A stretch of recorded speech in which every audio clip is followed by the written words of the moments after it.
2:5 రాయబడింది. దయచేసి వాక్యం చదివే వాళ్ళు మైక్ తీసుకోండి. నేను చెప్తున్న వాక్యాన్ని సరే మైక్ అంటున్నా, నేను మైక్ తీసుకోండి. ఎందుకంటే రికార్డింగ్ అవుతుంది, వేరే వాళ్ళు వినాలా. విన్నప్పుడు ఏమవుతుందంటే ఏ వాక్యం చదువుతున్నాం అనేది వాళ్ళకి అర్థమవుతుంది.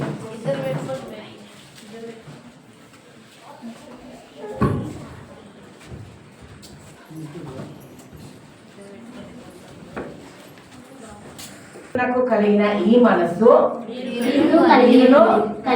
కలిగి ఉండు. హల్లెలూయా. ఎవరి మనస్సు కలిగి ఉండాలంట?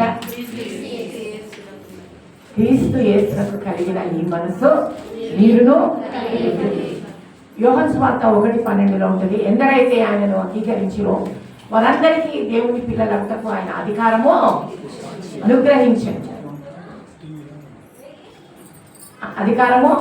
అనుగ్రహించారు. కాబట్టి ఎప్పుడైతే మనం ఆయన పిల్లలైనామో, ప్రియమైన వారులారా, ఆయన పిల్లలైనప్పుడు మన జీవితంలో ఆయన పిల్లలుగా ఎవరి స్వభావం కనపడుతుండాలా? ఎవరి పిల్లలమో వాళ్ళ స్వభావం కనపడుతుండాలా? Hallelujah. Praise the Lord, praise the lord.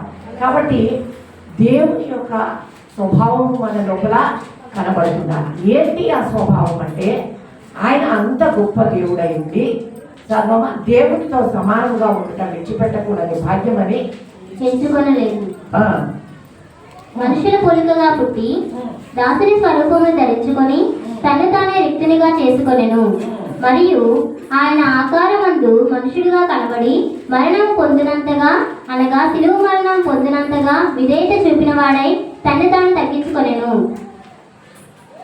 హల్లెలూయా, హల్లెలూయా. ఆయన ఆకాశ మహాకాశాలు పట్టజాలనటువంటి గొప్ప దేవుడై ఉన్నాడు.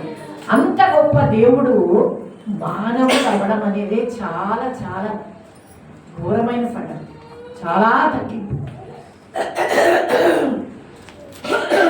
అందులోనూ ఏమైనాడు? దాసుని రూపంలో ధరించుకున్నాడు. దాసుని రూపం ధరించుకోవడమే భయంకరం. అందులోనూ శిలువ మరణము పర్యంతము విధేయత చూపించి తను తాను తగ్గించుకోలేను. హల్లెలూయా, హల్లెలూయా. ఇది క్రీస్తు యేసునకు కలిగిన మనస్సు. ప్రియమైన వారులారా, దేవుడు ఇది నా జీవితంలో నేర్పిస్తూ వచ్చారు. చూడండి, మత్తయి సువార్త 11:29 ఉంటుంది. నేను సాత్వికుడను, దీన మనస్సు గలవాడను. ఆయన ఏమై ఉన్నాడు? సాత్వికుడు, దీన మనస్సు గలవాడై ఉన్నాడు కనుక నా యొద్ద నేర్చుకోండి అని చెప్తున్నాడు. దేవునికి మహిమ కలుగునుగాక. హల్లెలూయా. కాబట్టి సాత్వికుడు మత్తయి సువార్తలో దేవుడు చెప్పినటువంటి ఆ అద్భుతమైనటువంటి కొండ మీద ప్రసంగం మీద ఆయన చెప్పిన మాట ఏంటంటే, సాత్వికుడు భూలోకమును స్వతంత్రించుకొందరు. దేవునికి స్తోత్రం. హల్లెలూయా.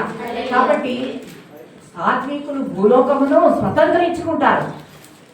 ఇంత అద్భుతమైనటువంటి మాట ఏమైనా వాళ్ళ మన లోపల తగ్గింపు అప్పుడల్లా అంతవరకు మనలో ఎవరున్నారనమాట? యేసు ప్రభు ఉన్నాడనమాట, క్రీస్తు ఉన్నాడనమాట. ఎప్పుడైతే మన లోపలికి గర్వము అతిశయం ప్రవేశిస్తుందో అప్పుడు ఎవరున్నారని మనకు అర్థం కావాలా? పడిపోయిన దూత మన లోపల జీవిస్తున్నాడు అనమాట. తగ్గింపు కలిగి ఉండడము జీవము, అతిశయము గర్వము కలిగి ఉండడము నాశనానికి కారణం. నాశనం ముందు గర్వము, పడిపోటకు ముందు అహంకారమైన మనసు నడుచును. హల్లెలూయా. కాబట్టి ప్రియమైన వారులారా, ఈ క్రీస్తు యేసున కలిగిన మనసు మీరు కలిగి ఉండు అనేది it is not an option, but it is a command. ఇది ఇష్టం ఉంటే ఉండు, కష్టం ఉంటే మానుకో అనేది కాదు. దేవుని యొక్క ఆజ్ఞనే అయి ఉన్నది. క్రీస్తు యేసున కలిగిన ఈ మనసు మీరును కలిగి ఉండు. దేవునికి మహిమ కలుగునుగాక. అది సాధ్యమైన ఆయన బిడ్డలమైనప్పుడు మరి ఆయన బుద్ధి మన లోపల ఉండడం అనేది, ఆయన స్వభావం మన లోపల ఉండాలా అనేది భావ్యమే కదా. అవునా? పిల్లలు చూడగానే వెంటనే అంటారు, అరే అంత సేమ్ మీ డాడీ లాగున్నావు, సేమ్ మీ మమ్మీ లాగున్నావు, అంతా మీ అమ్మమ్మనే. నా పెద్ద మనవాడు ప్రసంగం చేస్తూ ఉంటాడు. నా కూతురు అంటుంది సేమ్ అమ్మమ్మ కనపడుతుంటుంది మన లోపల అని అంటుంటుంది. కాబట్టి మన లోపల ఎవరు కనపడాలా? ఐదేళ్ళే ఉన్నాడండి ప్రసంగం చేస్తుంటే పెద్దోడు అనుకోండి, మీ ముందు పుట్టినోడే, మీరు ప్రార్థన చేస్తే పుట్టినోడు 5 సంవత్సరాలు. అర్థమైనా? కాబట్టి మనం వెంటనే గుర్తుపడతాం. అట్లానే మన జీవితాన్ని మనల్ని చూసినప్పుడు మనుషులు గుర్తుపట్టాల్సింది ఏంటంటే, పిల్లలు తొందర చేయకుండా కొంచెం చూడండి అమ్మా, ఎందుకంటే నాకు ఆ థాట్ ఫ్లో అది పోతుంది, దయచేసి వినండి.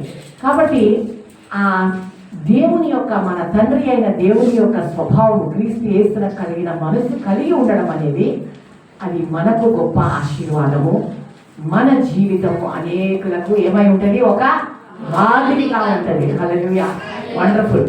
కాబట్టి మరి మోషే చాలా చీకటి యుగంలో పుట్టినాడు.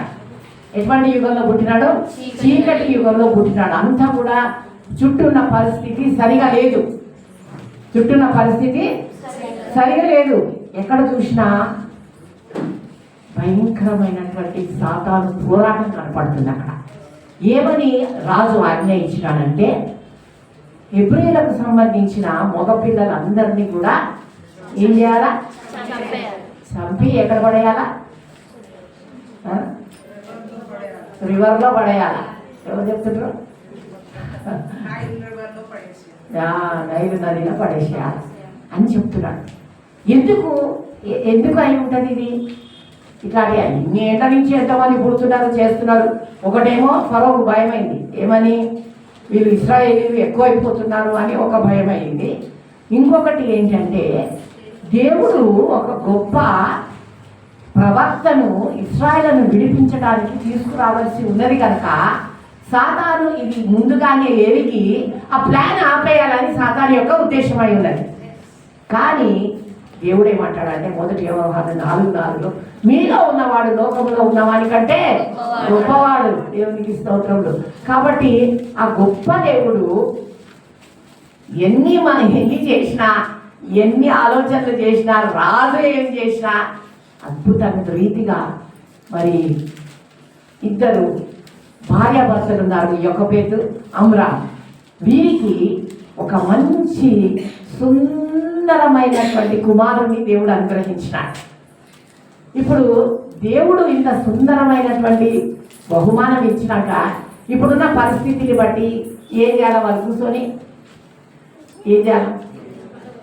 అబ్బా ఎంత మంచిగా చెప్పింది, కరెక్ట్గా కూర్చొని ఏడవాలి ఇప్పుడు ఏది మా పరిస్థితి అని. కానీ చూడండి, హెబ్రీయులకు రాసిన పత్రిక 11:22, 23 చదవండమ్మా.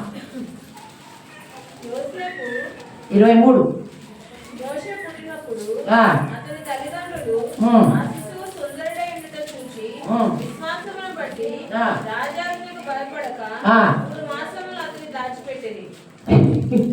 ఏంటంటే ఇది ఎంత అద్భుతం, ఒకసారి ఆలోచించాను. ఎట్లా ఆలోచించిన మీకు టైం ఉండాలా ఎప్పుడైనా కూర్చొని ఆలోచించడానికి. అతడు సుందరుడై ఉండుట చూచి రాజు ఆజ్ఞకు భయపడక విశ్వాసమును బట్టి ఏం చేసిందంట? 3 నెలలు మీతో చాకనే కదా. పక్కింట్లో చిన్న బేబీ ఉందని మనకి ఎట్లా తెలుస్తుందండి? బాబు మైనస్ కాదు అంటే నువ్వు నీ ప్రాణానికి చాలా డేంజర్ ఉంటుంది, నా మాట విను ప్లీజ్ అని చెప్తే వినే వయసు అది. మరి ఏమై ఉంటుందని ఆలోచిస్తున్నారు మీరు? ఎట్లా వీలైంది అది? అదే సరిగ్గా చెప్పండి అమ్మా. ఏం చేసేటాడు దేవుడు? ఆయన ఏదైనా ఏడవకుండా ఎట్లుంటాడు? బేబీ ఏడుస్తానే ఏడవకుండా రోగం వచ్చింది అనుకుంటాను. ఏడ్చినా వండర్ఫుల్, వినపడకుండా దేవుడే చేసి. అందుకని 3 నెలలు అతన్ని దాచిపెట్టిండు విశ్వాసము ద్వారా. ఎంత అద్భుతమైన విషయమో ఒకసారి ఆలోచించండి. కాబట్టి సరిగ్గా దేవుని యొక్క ప్రణాళిక, దేవుని ఉద్దేశము చాలా గొప్పది. నిర్గమకాండం 2:5-10 వరకు చదవండి త్వరగా. స్నానము చేయుటకు ఏటికి వచ్చెను. ఆమె పనికత్తెలు ఏటి ఏడని నడుచుచుండగా ఆమె నాచులో నా పెట్టెను చూసి తన పనికత్తెలు ఒక దాన్ని పంపి దాన్ని తెప్పించి తెరిచి ఆ పిల్లవాడిని చూసినప్పుడు ఆ పిల్లవాడు ఏడ్చుచుండగా చూసి వాని ఎందుకు కనికరించి వీడు హెబ్రీయుల పిల్లలలో నొకడనేను. అప్పుడు వాని అక్క ఫరో కుమార్తె, నీ కొరకు ఈ పిల్లవాడిని పెంచుటకు నేను వెళ్ళి హెబ్రీ స్త్రీలో ఒక దాదిని పిలుచుకొస్తున్నానని అని. అందుకు ఫరో కుమార్తె వెళ్ళుమని చెప్పగా చిన్నది వెళ్ళి ఆ బిడ్డ తల్లిని పిలుచుకొని వచ్చాను. ఫరో కుమార్తె ఆమెతో, ఈ బిడ్డను తీసుకొని పోయి నా కొరకు వానికి పాలించి పెంచును, నేను నీకు జీతం ఇచ్చేదనని చెప్పగా ఆ స్త్రీ ఆ బిడ్డను తీసుకొని పోయి పాలించి పెంచాను. ఆ బిడ్డ పెద్దవాడైన తరువాత ఆమె ఫరో కుమార్తె యొద్దకు అతను తీసుకుని వచ్చాను. అతడు ఆమెకు కుమారుడాయను. దేవుడు ఎవరైతే చంపటానికి అధికారం ఉందా, ఎవరికి చంపడానికి అధికారం ఉందో కరెక్ట్ గా తీసుకెళ్లి వాళ్ళ చేతిలో పెట్టిండు దేవుడు. ఎంత గొప్ప దేవుడు చూడండి, అద్భుతకరుడు, ఆశ్చర్యకరుడు. ఆయన మాత్రమే ఆశ్చర్య కార్యములు చేయటం. ఆమెకు ఆ బేబీ మీద ప్రేమ పుట్టి ఏం చెప్తుంది, ఈ చిన్నవాడిని నా కొరకు పెంచు. లోకం ఎప్పుడు కూడా పిల్లల్ని ఎవరి కోసం పెంచమంటది? లోకం సాతాను ఏమంటది? నా కోసం పెంచమంటది. కానీ దేవుడు ఇచ్చింది దేని కొరకు? ఆయన కొరకు పెంచడానికి. దేవుడికి ఇష్టం. కాబట్టి తల్లులారా, చిన్నతనం నుంచి మీ పిల్లల కోసం ప్రార్థన చేయండి. పిల్లల్ని దేవుడి కోసం పెంచండి. పెద్దగా అయిపోయినాక, అంత అయిపోయినాక వచ్చి పాస్టర్కి చెప్తే లాభం లేదు. పుట్టగా ముందు నుంచే వాళ్ళ కోసం ప్రార్థన చేయండి. పుడుతున్నారని తెలిసినప్పటి నుంచి ప్రార్థన చేయండి. అయ్యా, నా పిల్లలు రక్షించబడాలా, అయ్యా ఈ లోకంలో కలిసిపోతాయా, నీ కొరకు ప్రత్యేకించబడాలా, అయ్యా నీ కొరకు జీవించాలా అనేది చెప్పండి. నా కొరకు పెంచమంటే ఆ తల్లి తీసుకెళ్ళి ఎవరి కోసం పెంచింది? దేవుని కోసం పెంచింది. దేవునికి మహిమ కలుగును గాక. చూడండి, అపోస్తల కార్యము. మోషే పెద్దవాడైనప్పుడు చాలా గొప్ప ఐగుప్తు యొక్క సకల విద్యలన్నీ నేర్చుకున్నాడు. అపోస్తల కార్యం 7:20-22 వరకు చదవండి. చూడతాడు. మోషే ఐగుప్తీయుల సకల విద్యలను అభ్యసించి మాటల యందును కార్యముల యందును ప్రావీణుడై ఉండెను. ఏమై ఉండను? ప్రవీణుడై ఉండను. అతనికి 40 ఏండ్లు నిండవచ్చినప్పుడు ఇశ్రాయేలీయులైన తన సహోదరులను చూడవలనని బుద్ధి పుట్టెను. అప్పుడు వారిలో ఒకడు అన్యాయం అనుభవించుట అతను చూచి వానిని రక్షించి బాధపడిన వారి పక్షమున ఐగుప్తీయులను చంపి ప్రతీకారం చేశాను. మోషే సకల విద్యలయందు ఏమై ఉండెను? ప్రవీణుడై ఉండెను, నేర్పరి అయి ఉండెను. ఎంత అద్భుతంగా ఎలోక్వెంట్ గా మాట్లాడే శక్తి, అన్ని సకల విద్య, ఒక్క విద్య లేదు అనే పరిస్థితి లేదు. అన్ని విద్యలు ఉన్నాయి. తల్లి నేర్పించింది. నువ్వెవరు? నువ్వు ఐగుప్తుకు సంబంధించినవి కాదు, నువ్వు జీవము గల దేవునికి సంబంధించినటువంటి వ్యక్తివి. ఐగుప్తు భోగము. తర్వాత మీరు చూడండి, టైం లేదు, ఇంటికి పోయినాక 24, 25, 26 వరకు హెబ్రీయులకు రాసిన పత్రిక 11వ అధ్యాయం తర్వాత చూడండి, మోషే దేవుని కోసం ఎంత గొప్పగా నిలబడ్డాడు. కాబట్టి ఆ తల్లి నూరిపోసింది, నువ్వు జీవము గల దేవునికి సంబంధించిన వాళ్ళని. సరే, చాలా గొప్ప సకల విద్యలన్నీ అభ్యసించినాడు. దేవుడు అతనికి అద్భుతమైన జ్ఞానం ఇచ్చినాడు, శక్తి ఇచ్చినాడు. అన్ని విధాల చాలా శక్తివంతుడైపోయి ఒకసారి తన ప్రజలను చూద్దామని పోయినప్పుడు ఏం జరిగిందంటే, ఒక ఐగుప్తీయుడు తన ప్రజల్ని ఏం చేస్తున్నాడు? చాలా బాధిస్తున్నాడు, చాలా కష్టపెడుతున్నాడు. అది భరించలేకపోయినాడు. ఒక్క ఏటు పెట్టగానే ఏమైపోయాడు? ఐగుప్తీయుడు చనిపోయాడు. ఏమనుకున్నాడంటే, నేను నా ప్రజలు, నా దేవుడు నాకు ఇచ్చిన శక్తిని బట్టి, నాకున్న విద్యను బట్టి, నాకున్న పవర్ని బట్టి, నాకున్న పదవిని బట్టి నేను నా ప్రజలను రక్షించగలను అని అనుకున్నాడు. కానీ దేవుని వాక్యం ఏం చెప్తుంది? శక్తి చేతనైనను కాదు, బలము చేతనైనను కాదు, నా ఆత్మ ద్వారా అనేది చేతనని యెహోవా సెలవిచ్చుచున్నాడు. అది అతనికి తెలియదు. కాబట్టి తన గొప్పతనంతో తను చేద్దామనుకున్నాడు. కానీ దేవుని వాక్యం ఏమని చెప్తుందో చూడండి. అపోస్తల కార్యము 7:25 చదవమా. తన ద్వారా జాగ్రత్తగా వినండి. తన ద్వారా తన సహోదరులకు దేవుడి రక్షణ దయచేసిన సంగతి వారు గ్రహించురని అతడు తలంచెను గాని వారు గ్రహింపరైరి. దేవుడు తన సహోదరులను తన ద్వారా రక్షించునని వారు గ్రహించురని అనుకునేను గాని వారు గ్రహింపరైరి. కారణం ఏంటిది? తన శక్తితో, తన ఆలోచనతో, తనకున్నటువంటి గొప్పతనముతో వాళ్ళని రక్షిద్దామనుకున్నాడు. అది దేవుని యొక్క పని కాదు, అది దేవుని మార్గము కాదు. కాబట్టి ఏం జరిగింది ప్రియమైన వారలారా? 2:11-14 వరకు చదవండి. నిర్గమకాండము.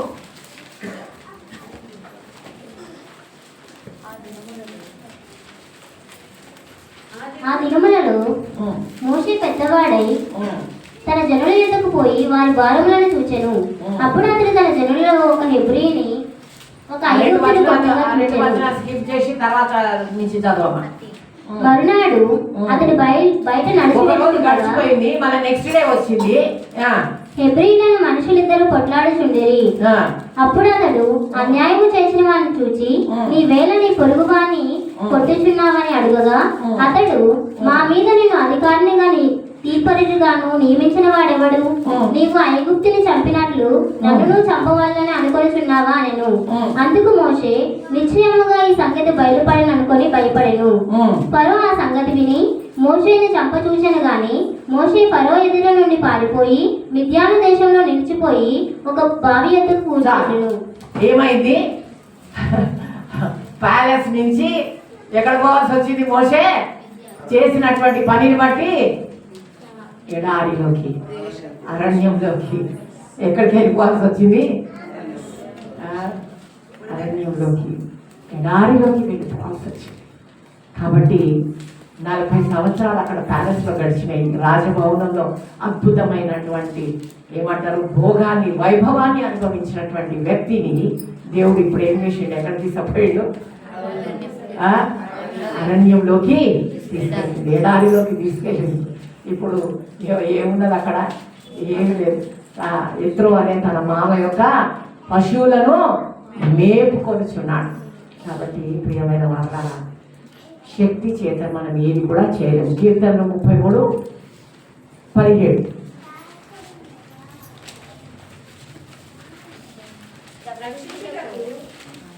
గుర్రము అక్కరకు రాదు, అది దాని విశేష బలము చేత నరులను తప్పింపజాలదు. రక్షించుటకు గుర్రం అంటే అర్థమేంటిది? శక్తికి సూచన. ప్రతి మోటారు, ప్రతి వెహికల్ హార్స్ పవర్ అని రాసి ఉంటుంది దాని మీద. గుర్రం యొక్క పవర్తోని అది కంపేర్ చేసి పోల్చి రాసి ఉంటుంది ఎంత హార్స్ పవర్ అని. అది అక్కరకు రాదు, అది దాని విశేష బలము చేత నరులను తప్పింప చాలదు. దేవుడు తప్ప ఇదంతా మనిషితోని అయ్యే కార్యము కానే కాదు. కాబట్టి దేవుడు ఇప్పుడు ఏం చేస్తున్నాడంటే మోషేను నలగొడుతున్నాడు, విరగొడుతున్నాడు. అర్థమైందా? అంత మొత్తం ఆ యొక్క ఐగుప్తు ఏమేమి ఆయన లోపల ఉన్నాయో అదంతా దేవుడు ఎక్కడ తీసుకొచ్చినాడు? ఈ అరణ్యంలో, ఈ ఎడారిలో సున్నాకు తీసుకొచ్చినాడు. పూర్తిగా విరిచి నలగొట్టి పడేసినాడు. కాబట్టి నలిగి విరిగిన తర్వాత ఏమైందంటే ప్రియమైన హర్లారా, దేవుడు ఆయనకి ప్రత్యక్షమైనాడు. ఆ మండుచున్న పొదలో నుంచి దేవుడు ఆయనకు ప్రత్యక్షమైనాడు. ఎప్పుడు, ఏ పరిస్థితిలో? మొత్తము ఆయనకున్న శక్తి, యుక్తి, విద్య అన్నీ మర్చిపోయి దేవుని సన్నిధిలో మొత్తం నలగొట్టబడ్డాడు. మొత్తము ఏమైపోయాడు? విరగొట్టబడ్డాడు. కాబట్టి అప్పుడు దేవుడు అతనితో మాట్లాడడం మొదలుపెట్టినాడు. చూడండి, అపోస్తల కార్యం 7:30-32 వరకు.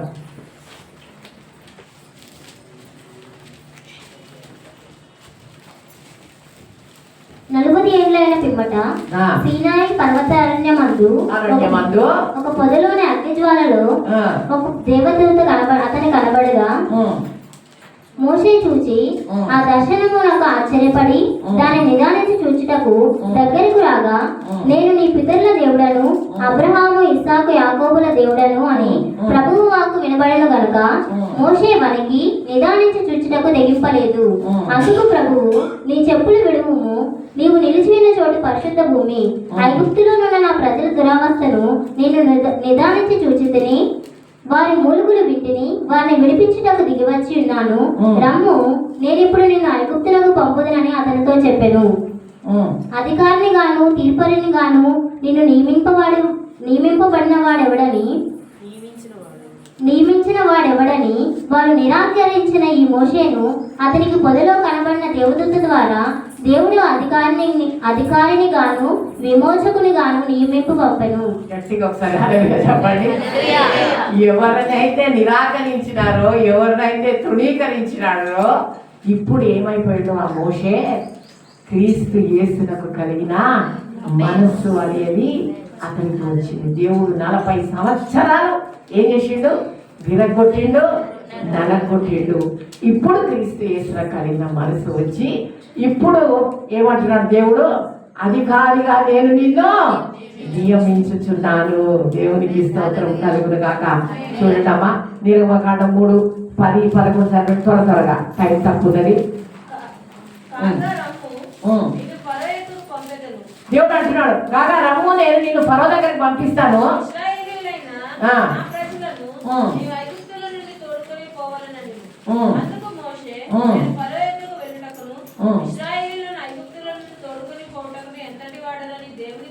చాలు చాలు.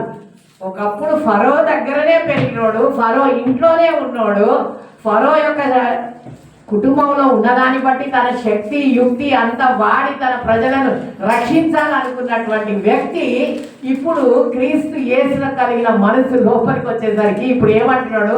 ఫరో ఎదుట నిలబడుటకు నేను ఏ పాటి వాడని. ఒకసారి గట్టిగా దేవుని స్తోత్రం చెప్పండి.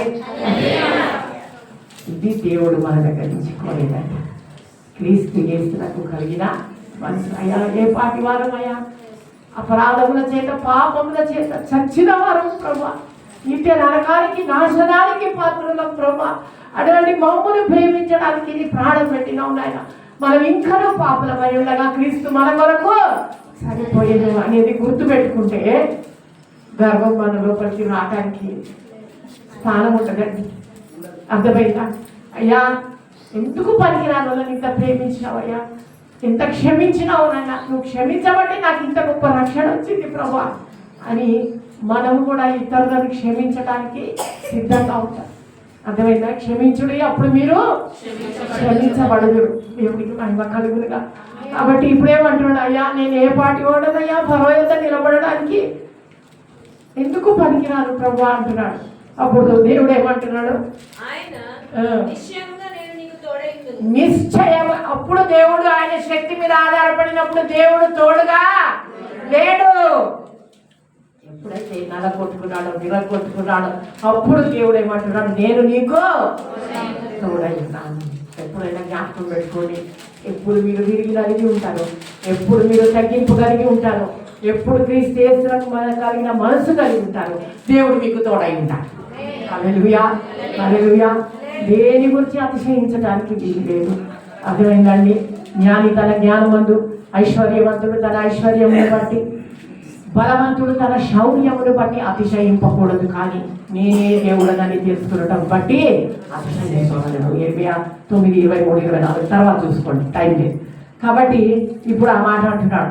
అప్పుడు దేవుడు ఏమంటాడంటే, నేను నీకు తోడుగా ఉండి నేను నీకు ఏం చేస్తాను? సహాయము చేస్తాను. కాబట్టి చూడండి, 7:22 అపోస్తల కార్యం. ఐగుప్తీయుల సకల విద్యలను అభ్యసించి మాటలందును కార్యములందును ప్రవీణుడై ఉండెను. చాలు. మోషే సకల విద్యలను అభ్యసించి మాటలయందు కార్యములందు ప్రవీణుడై ఉండెను. నిర్గమకాండము 4:10-12 చదవండమ్మా. అప్పుడు మోషే, ప్రభువా, ఇంతకు పైనను నీవు నీ దాసునితో మాట్లాడినప్పుడు నుండి మాట్లాడినప్పుడు అయినను నేను మాట నేర్పని కాను. మాటలలో నేర్పలేని ఇక్కడ రాసి ఉంటే మోసే ఏమంటున్నాడు? నేను మాటలలో అబ్బా, వాట్ ఏ డిఫరెన్స్! ఏమి మార్పండి ఇది! క్రీస్తు యేసున కలిగిన మనసు వచ్చింది కాబట్టి ఈ అద్భుతమైనటువంటి మార్పు మనం అతని లోపల చూస్తున్నాం. అయ్యా, నేను మాటలు నాకు రావయ్యా, నాకు మాట మాంద్యం గలవాణ్ణయ్యా అని అంటాడు. ఇప్పుడు దేవుడు అంటాడు, నేను చదువమ్మ 12 చదువు 4:12. కాబట్టి వెళ్ళుము, నేను నీ నోటికి తోడై ఉండి నీవు ఏమి పలుకోవలసినది నీకు బోధించదనని అతనితో చెప్పాను. హల్లెలూయా! మాటలను నేర్పది, మాటలు రావని దేవుడి దగ్గర ఒప్పుకుంటున్నాడు. దేవుడు అంటున్నాడు, నువ్వేం మాటలో నేను నీకు బోధిస్తా, నేను నీకు నేర్పిస్తా. ఎప్పుడు వాక్యం చెప్పడానికి వచ్చినానండి నేను ఈ మాట దేవుని దగ్గర ఎత్తి పట్టుకొని ప్రార్థన చేస్తా. నిర్గమకాండము 4:12 ప్రకారం ప్రభా నేనేం మాట్లాడాలో మీరు నాకు బోధించండి అని అడిగి నేను వస్తాను. లూకా సువార్త 12:12 ఉంటుంది, పరిశుద్ధాత్ముడు ఏమి బోధించవలనో ఏమి మాట్లాడవలనో మీకు ఆ నిమిషం మంది అనుగ్రహించున్నాడు అంటారు. ఈ వాక్యాలు దేవుని దగ్గర ఎత్తి పట్టుకొని వచ్చి అప్పుడు నేను వచ్చి ఇక్కడ వాక్యం చెప్తానండి. కాబట్టి దేవుడు అంటున్నాడు, నేను నీకు తోడై ఉండి నువ్వేం మాట్లాడాలో నేను నీకు బోధిస్తాను. దేవుని యొక్క సన్నిధి బహు సమీపముగా ఈ విరిగి నలిగిన మనుషులోకి వచ్చి కూర్చున్నది. హల్లెలూయా! దేవుడు ఆయన సాత్వికుడు కాబట్టి సాత్వికుల దగ్గర ఆయన ఉంటాడు. అర్థమైందా? మహాగణుడు మహోన్నతుడు, యెషయా 57:15 తర్వాత చదవండి. మహాగణుడు మహోన్నతుడు పరిశుద్ధుడు నిత్య నివాసి అయినను వినయము గల వారి యొద్ద దీన మనసు గల వారి యొద్ద నివసించుచున్నాడు. చదువు ఆ వాక్యం చదువు తొందరగా. యెషయా 57:15 తొందరగా, టైం ఇస్ గోయింగ్ అప్.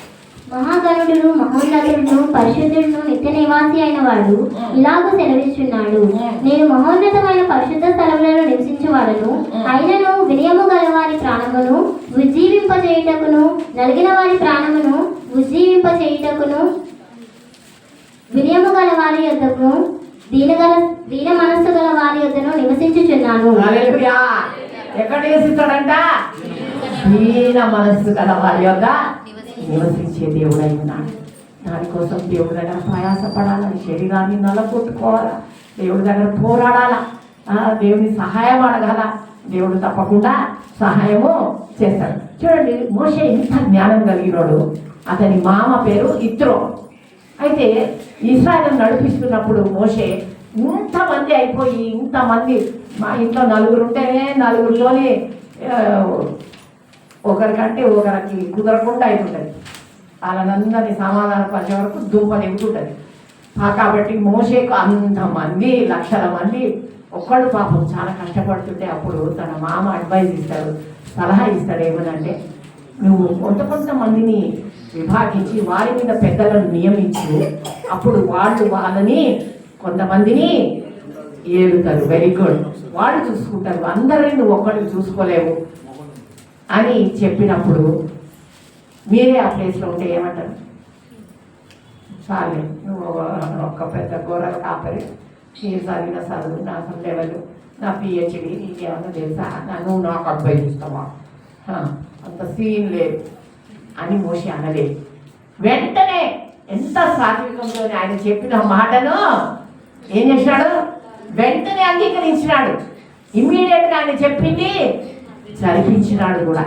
దేవునికి మహిమ కలుగుగాక, దేవునికి స్తోత్రం. కాబట్టి చూడండి ప్రియమైన వారలారా, దేవుని యొక్క మాట ఎంత అద్భుతమైనదో. సంఖ్యాకాండము 11:24-25 వరకు త్వరగా.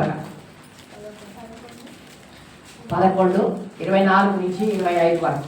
మోషే బయటికి వచ్చి యెహోవా మాటలను జనులతో చెప్పి జనుల పెద్దలలో నుండి 70 మంది మనుషులను పోగు చేసి గుడారము చుట్టూ వారు నిలువబెట్టగా యెహోవా మేఘములో దిగి అతనితో మాట్లాడి అతని మీది వచ్చిన ఆత్మలో పాలు ఆ 70 మంది పెద్దల మీద ఉంచెను. హల్లెలూయా! దేవుని యొక్క ఆత్మ ఆ 70 మంది మీదకి దిగి వచ్చింది అనమాట, పరిశుద్ధాత్మ. అప్పుడు చదవమా 26-28 వరకు. ఆ మనుషులలో ఆ మనుషులలో ఇద్దరు పాలెములో నిలిచి ఉండేది. వారిలో ఒకరి పేరు ఎల్దాదు, రెండవ వారి పేరు మేదాదు. వారి మీదను ఆత్మ నిలిచి ఉండెను. వారు వ్రాయబడిన వారిలోనూ ఉండి వారు గుడారములకు వెళ్ళక తమ పాళెములోనే ప్రవచించిరి. అప్పుడు ఒక యవనుడు యెహోషువ యవనుడు అన్నమాట, మోషేకి అసిస్టెంట్ గా ఉన్నాడు. వీళ్ళు ప్రవచిస్తున్నారు. దేవుని ఆత్మ వారి మీదికి దిగొచ్చి ఏం చేస్తున్నారు? వాళ్ళు ప్రవచిస్తున్నారు. మోషే ఏర్పరచుకునే వారిలో నూను కుమారుడు మోషేకు పరిచారికుడునై యెహోషువ, మోషే నా ప్రభువా వారు నిషేధింపమని చెప్పెను. అందుకు మోషే, నా నిమిత్తము నీకు రోషము వచ్చెనా? యెహోవా ప్రజలందరూ ప్రవక్తలగినట్లు యెహోవా తన ఆత్మను వారి మీద ఉంచును గాని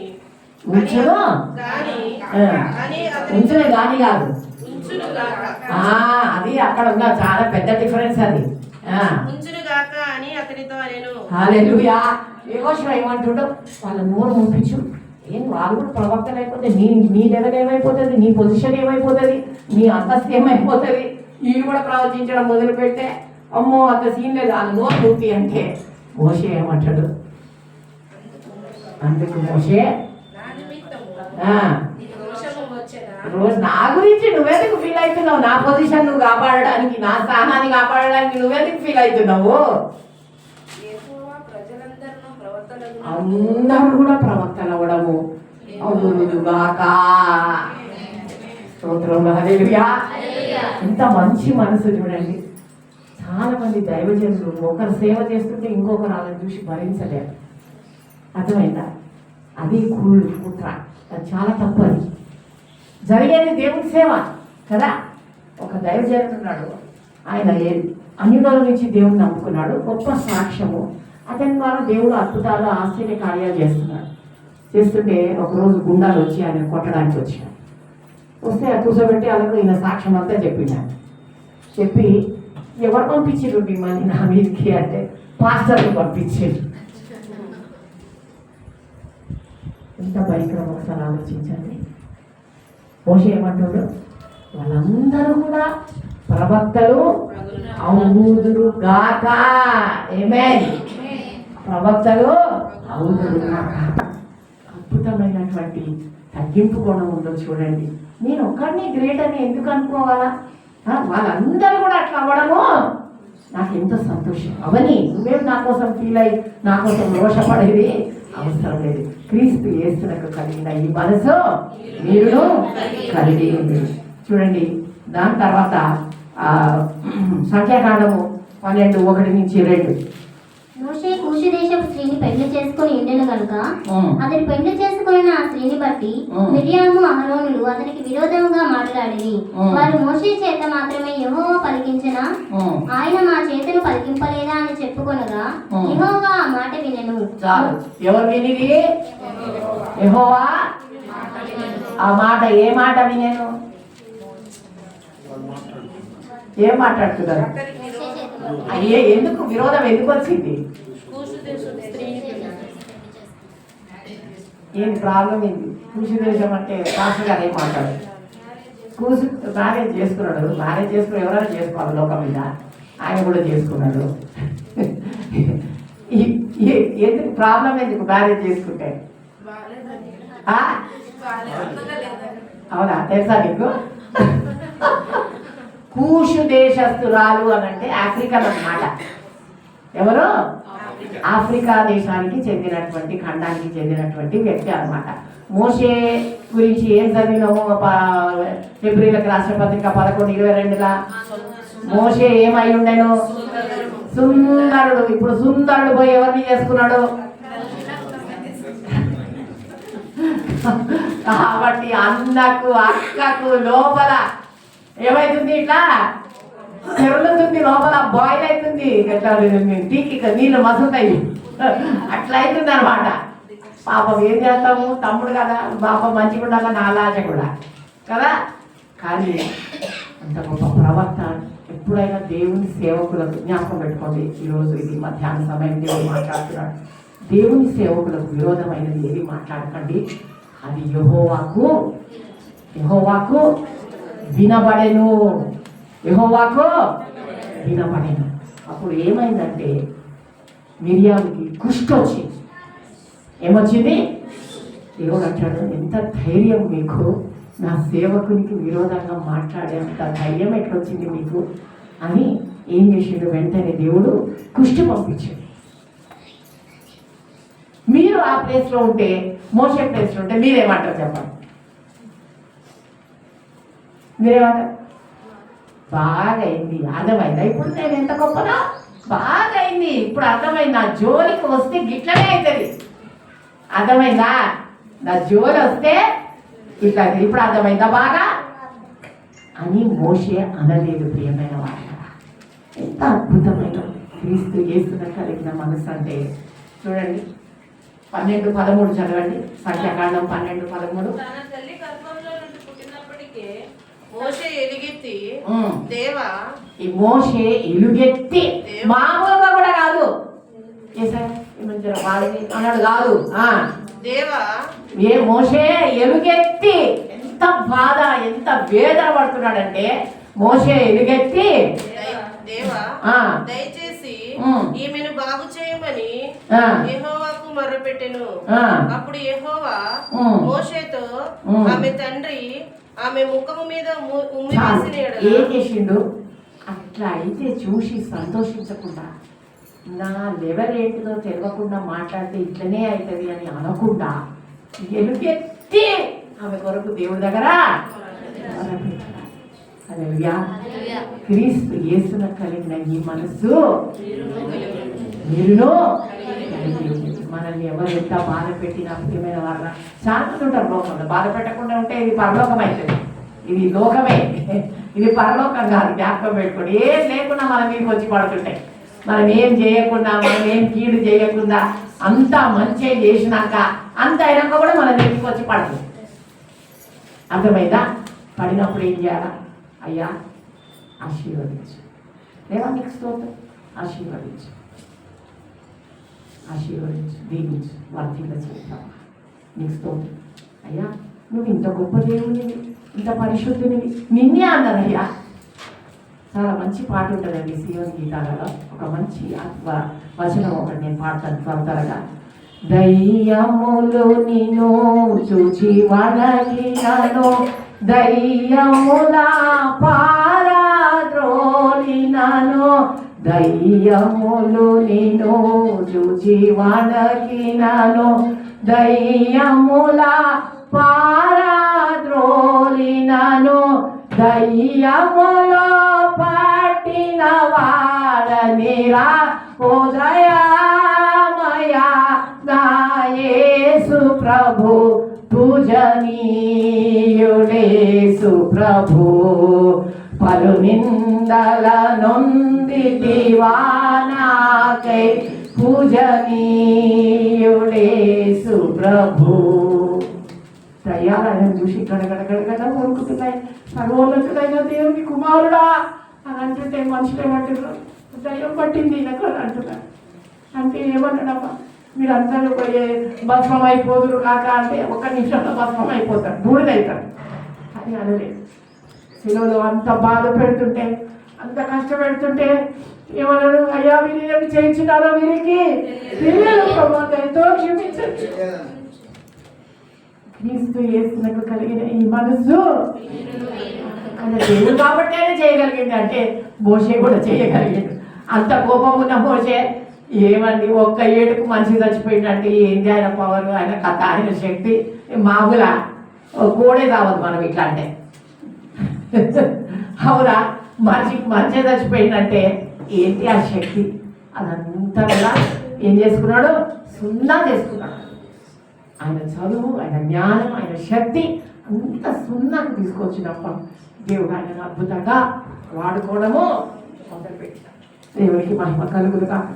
చూడండి సంఖ్యాకాండం 12:3 దేవుడు ఆయన గురించి ఏం సాక్ష్యం ఇస్తున్నాడో చూడండి. యెహోవా మాట వినెను, మోషే భూమి మీదున్న వారందరిలో మిక్కిలి సాత్వికుడు. సారు ఏమి టైటిల్ ఇచ్చిండు దేవుడు? ఖండ బలము, అన్ని బలాలు కదా, రాజ్య బలము, వైభవము, ఇన్ని ఉన్నటువంటి ఆయన ఇప్పుడు దేవుడు ఏమని చెప్తున్నాడు? మోషే భూ ప్రజలందరిలో మిక్కిలి సాత్వికుడు. ఎక్కడి నుంచి ఎక్కడికి వచ్చిండో ఒకసారి చూడండి. హల్లెలూయా. గట్టి చెప్పండి. హల్లెలూయా. హల్లెలూయా. దేవునికి మహిమ కలుగును గాక. ప్రియమైన వారలారా, దేవునికి స్తోత్రం కదా. దేవుడు సాక్ష్యం ఇస్తున్నాడు. భూ ప్రజలందరిలో మిక్కిలి సాత్వికుడు. క్రీస్తు యేసున కలిగిన ఈ మనసు దేవుడు కలిగి ఉంది. సాత్వికులు భూలోకమును ఏం చేస్తారు? స్వతంత్రించు కొందరు. కాబట్టి దేవుడు మన దగ్గర నుంచి ఏం కోరుతున్నాడంటే, ఎన్నోసార్లు ఇశ్రాయేలు విరోధంగా లేచినారు, మోషేకు విరోధంగా లేచినారు. ఇంకొక 5 నిమిషాల్లో క్లోజ్ చేస్తున్నారు. విరోధంగా లేచినారు, ఎన్నోసార్లు విసిగించినారు. దేవుడు అన్నాడు, వీళ్ళందరినీ నాశనం చేసి మీ ద్వారా నేను ఒక గొప్ప జనాంగం చేస్తానన్నాడు. అంటే ఏమన్నాడు మోషే? మంచి పని అన్నాడు. నేనంత గ్రేట్ కదా, చెయ్యి అని అన్నాడా? ఏమన్నాడు? వద్దు ప్రభా, నువ్వు ఇంత బాహుబలంతో ఇంత శక్తితోని వాళ్ళను ఐగుప్తులో నుంచి బయటికి తీసుకొచ్చినావు కదయ్యా, ఇక్కడ తెచ్చి వాళ్ళని నాశనం చేసినావు అనే చెడ్డ పేరు నీకు ఎందుకయ్యా? చాలా మంది యవనస్తులు కానీ పెద్దోళ్ళు కానీ దేవునికి చెడ్డ పేరు వస్తుంది అని ఎంతమంది ఆలోచిస్తారో నాకు తెలియదు. చాలా మంది ఏమనుకుంటారంటే, నా ఇష్టం, నేను ఇష్టపడ్డా, నాకు ఏమి ఇష్టం ఉంటే నేను అది చేస్తాను, మా అమ్మ ఎవరు, మా నాయన ఎవరు. అది కాదు. మోషేకి ఎవరి పేరు గురించి ఎక్కువ ఆలోచన ఉన్నది? దేవుని పేరు. అయ్యా నీ పేరు పాడవకూడదు. మనం ఏం చేస్తున్నా దేవుని పేరు ఏమవుతుంది? మహిమపరచబడుతుందా, అవమానపరచబడుతుందా? ప్రతి క్రియ, ప్రతి మాట, ప్రతిదీ మనం చేసేది మనం చెక్ చేసుకోవాలి. ఏం చేసుకోవాలా? చెక్ చేసుకోవాలి. అయ్యా దీనివల్ల నీకు మహిమ వస్తుందా? నా సంసార జీవితంలో నేను ఎన్నో ఎన్నో ఎన్నో అనుభవించిన. ఎప్పుడు కూడా నన్ను కాపాడింది ఏంటంటే, అయ్యా నా సాక్ష్యం ఏమైపోతుంది, నేను నోరు తెరిస్తే నీవు నా గురించి ఏమనుకుంటావు. ఈ రెండు నన్ను కాపాడి ఎందుకు మహిమ కలుగుతా. నాకు సహాయం చేసిన దేవుడు, మోషేకు సహాయం చేసిన దేవుడు మీకు కూడా చేస్తాడు. ఆయన పేరుకు అవమానం లేదు. మన జీవితము ఆయన ఏం కావాలా? మన జీవితం ద్వారా మహిమపరచబడాలి కదా. దేవుడు అంటాడు, మీ సత్క్రియలు చూసి పరలోకమందున మీ తండ్రి మహిమపరచబడాలి. అన్య జనుల ముందు. అర్థమైందా? మహిమపరచబడాలి. కాబట్టి దేవుడు మన దగ్గర నుంచి కోరేది ఏంటంటే, ఆయన చూడండి సంఖ్యాకాండం 12:7 చదవండి. అతడు నా ఇల్లంతటిలో నమ్మకమైన వాడు. హల్లెలూయా. ఏమైన వాడంట మోషే? నమ్మకమైన వాడు.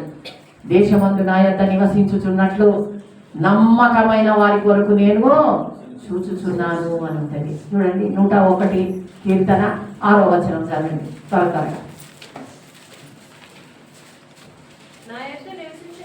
నా యొద్ద నివసించినట్లు దేశంలో నమ్మకస్తులైన వారిని నేను కనిపెట్టుచున్నాను. నిర్దోష మార్గమందు నడుచువారు నాకు పరిచారకులగుదురు. చాలు. దేశమందు నమ్మకస్తులైన వారు నా ఇంట నివసించినట్లు వారి కొరకు నేను కనిపెట్టుచున్నాడు. మోషే దేవుని ఇల్లంతటిలో నమ్మకమైన వాడు.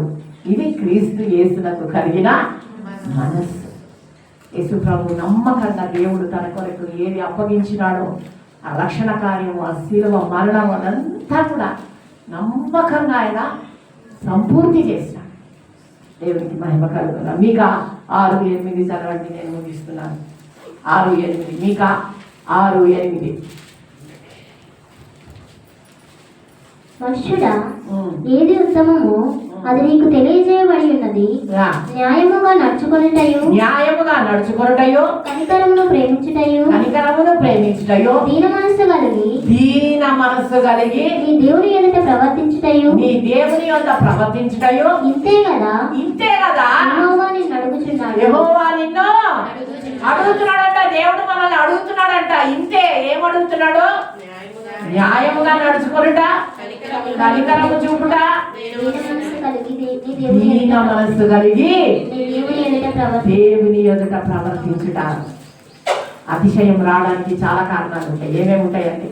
ఒకసారి కడగడ ఒక 2 నిమిషాలు చెప్పండి. ఇంకొక 2 నిమిషాలుగా నేను కంప్లీట్ చేస్తాను నా వాక్యాన్ని. ఏమేమి వస్తాయి? ఏమేమి కారణాన్ని బట్టి మనకు అతిశయం వచ్చేస్తుంది? అదే గర్వమేలే, ఎందుకంటే వస్తుంది ఉరకడే వస్తుందా? డబ్బులు పెట్టి డబ్బును బట్టి, ఐశ్వర్యమును బట్టి కదా, ఐశ్వర్యాన్ని బట్టి, డబ్బును బట్టి వస్తుంది. కాబట్టి దేవుడు ఏమంటాడు? డబ్బును బట్టి వచ్చే దాని కొరకు కీర్తనలు 42:10 తర్వాత చదువుకోండి. ధనము హెచ్చినను దానిని లక్ష్య పెట్టకుము. ధనము హెచ్చినను దానిని లక్ష్య పెట్టకుము. ధనంతో వస్తుంది, ఇంకా దేంతో వస్తుంది? అందం. ఎవరి కాలే నా అందం ఉండాలి, వేరే లేదు అనుకుంటుంది. ఇక ఇప్పుడు ఏమంటారు, సందుకు బ్యూటీ పార్లరే. కాబట్టి వెంటనే గుర్తు పెట్టుకోవాలి, అందం మోసకరం, సౌందర్యము వ్యర్థము. మన్నైనావు మునుపటి వల్లే మట్టిలోకి వెళ్ళిపోతావు. ఇది గుర్తు పెట్టుకుంటే ఇంకా అప్పుడు చాలా గ్రేట్గా ఫీల్ అయ్యడానికి ఏమి లేదు. నువ్వు చేసుకుంది ఏముంది ఆడ అందంగా ఉంటే? నువ్వు చేసుకున్నావా? దేవుడు కదా చేసిండు. ఇంకా ఏం చూసి వస్తుంది? అధికారం. Very good. అధికారం దేవుడు ఇస్తేనే వస్తుంది కదా, తెలుసా మీకు? దేవుడు లేకపోతే అధికారం ఎక్కడి నుంచి రాదు. కాబట్టి మహిమ నాకు కాదే, మాకు కాదు, నీ కృపా సత్యములకే మహిమ. అయ్యగారు ఎప్పుడు కూడా ఆఫీస్కి వెళ్తే, ఆయన అయ్యగారు చాలాసార్లు చెప్పాడు, చాలా పెద్ద ఉద్యోగం చేశాడని. ఆయన ఆఫీస్ చేంబర్లోకి వెళ్ళగానే చైర్లో ఆయన చైర్ ఉంటుంది, అందులో కూర్చోకముందు అక్కడ మోకరిస్తాడు. మోకరించి, అయ్యా మీరు ఇచ్చినటువంటి స్థానం ఇది, మీరు ఇచ్చినటువంటి అధికారం ఇది ప్రభా, సరిగా చేయడానికి అయ్యా మీరు నాకు సహాయం దయచేయండి. అయ్యా మీ కృప కొరకే వందనాలు, మీ ప్రేమ కొరకు వందనాలు అని ప్రార్థన చేసి మోకరించి అక్కడ తర్వాత సీట్లో కూర్చుంటాడు. ఇచ్చినవాడు ఆయన, కాబట్టి ఆయనకే మహిమ. మనం గొప్పగా ఫీల్ అవ్వడానికి ఏది ఇంకా దేని గురించి వస్తుంది? జ్ఞానం. జ్ఞాని తన జ్ఞానమద్దు అతిశయించకూడదు అని అంటాడు. జ్ఞానం ఎక్కడి నుంచి? బజార్లో కొనుక్కుంటూ వచ్చిందా? దేవుడి అన్ని ఆయన ఇచ్చిందే. నాకంటూ ఈ లోకాన ఏది లేదయ్యా, ఒకవేళ ఉందంటే నీవిచ్చినదేనయ్యా. నీదే నీదే అంతా నీదే. ఇది రోజు వాడుకోండి, అప్పుడు మంచిగా సైజులు కరెక్ట్గా ఉంటాం మనం. లేకపోతే వస్తుంది, అది లేపుతుంది మనని, ఇట్లా లేపుతుంటుంది. ద్వితీయోపదేశకాండం 34:12.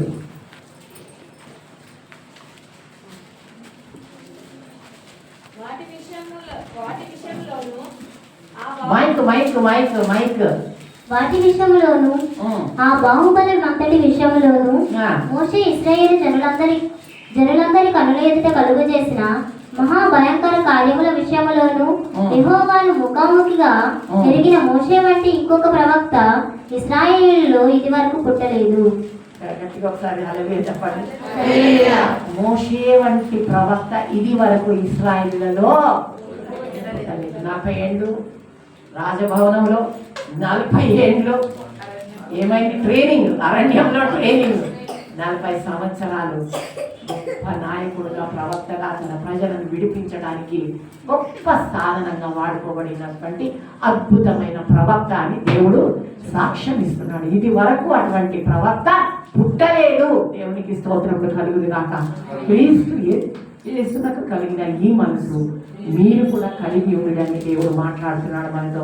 ఎంతమంది దీని కొరకు సిద్ధంగా ఉన్నారో దయచేసి మీ చేయొద్దండి. పాస్టర్ గారు వచ్చి మీ కొరకు ప్రార్థన చేస్తారు. Hallelujah, hallelujah, hallelujah. Praise the Lord. Thank you Jesus. ప్రార్థన చేసుకుందాం. మోషే జీవితాన్ని మనము శ్రేష్టముగా విన్నాము. భయంకరమైనటువంటి కోపిష్టి నరహంతకుడు, అధికారం కలిగినటువంటి స్థితిలో ఉన్నటువంటి వాడైనటువంటి మోషే దేవుని చేత సాత్వికుడిగా మార్చబడ్డాడు. శ్రేష్టమైనటువంటి వాక్యమును మనం విన్నాము. అయ్యా, క్రీస్తు యేసు మనస్సును నాకును కలిగించండి. నాయన, నాలో పగ ప్రతీకారములు క్షమించే మనస్సు లేనటువంటి హృదయము, కఠినమైనటువంటి హృదయం ద్వారా మాలిన్యమైనటువంటి నా జీవితాన్ని నాయన తిరిగి నీకు మహిమకరముగా మార్చమని వచ్చినాం. కళలు ఉచితం.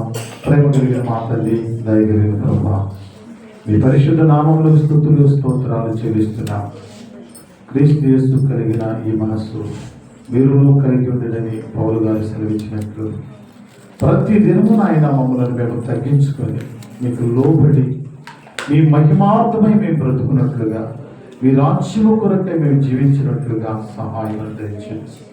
ఎవరైతే ఈ దినము దేవుని వాక్యములు విని అయ్యా ఇది మొదలుకొని క్రీస్తు యేసు మనస్సు కలిగి నేను ఉంటానని తీర్మానం చేసుకున్నారు, ఆ బిడ్డలను నిండారుగా ఆశీర్వదించండి.